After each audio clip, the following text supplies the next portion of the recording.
Hi, so this is how the video will be formatted. There will be a brief character history, then the actual review. Now let's get on with it.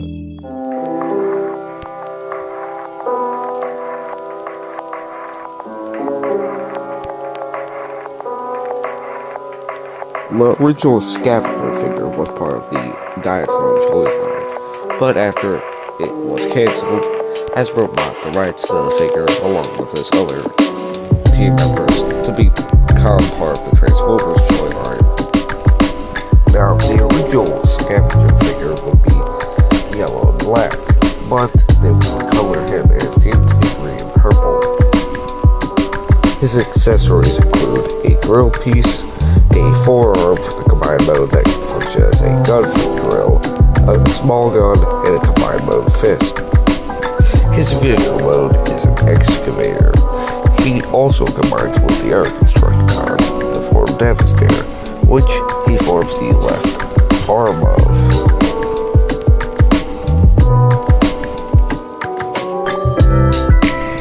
The cartoon design is pretty much the same as the toy design, obviously slightly more stylized, but pretty much the same nonetheless.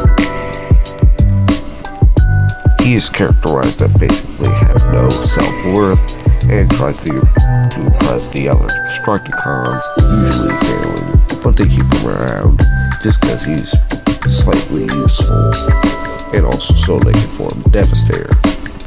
He didn't do that much on his own in the cartoon, but would kill Prowl in the 86 movie when they were boarding the shuttle.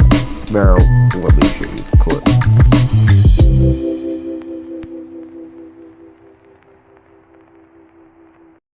So, shout out to Scavenger for doing that, and now let's get back to the review.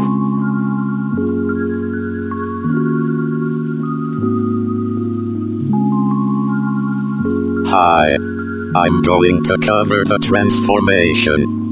First, fold back the arm. Then flip the cab over. Next, pull out the treads. Next, sit him up and open the feet. Then hinge up the arms. Stand him up and bring the arms forward. Compact the excavator arm and cab. Next, flip out the hand and open the chest. Finally, flip out the head and close the chest.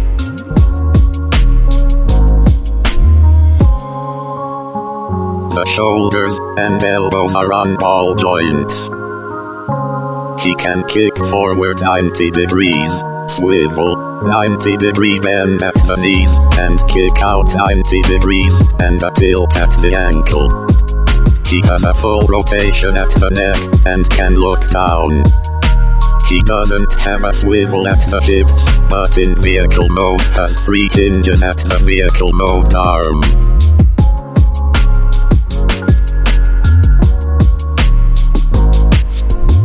He can store his blaster on the side, and back along with hold it.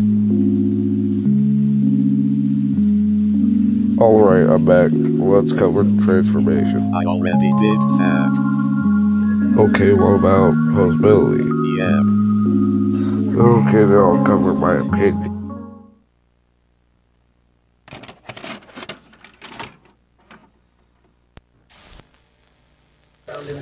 So my opinion on this figure, it's pretty good, like an 8 out of 10. If it weren't for the stubby limbs, I'd say it's a 9 out of 10.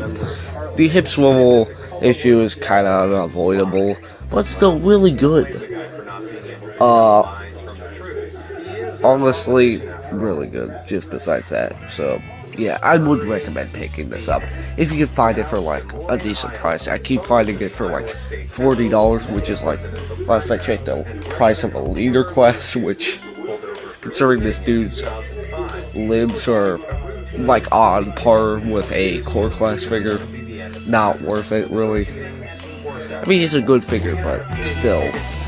But something interesting I found out was because of that swivel towards the base of the excavator arm, you can flip it around and make it more cartoon accurate, since he did have it kind of touching the ground. So I think that's neat. Either that or you could remove it, it's a separate part. But either way,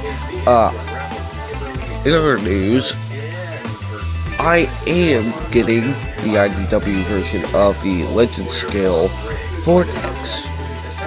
I was hoping to get the G1 version, but considering it and the G1 version are pretty much the same, besides I think the color of the head and maybe how it forms the combined mode are really not too much of a difference, because really all it does is just have the full helicopter tail instead of it just being like folded up and kind of compacted for the shoulder. So overall, I'm still probably gonna get the rest of the G1 versions.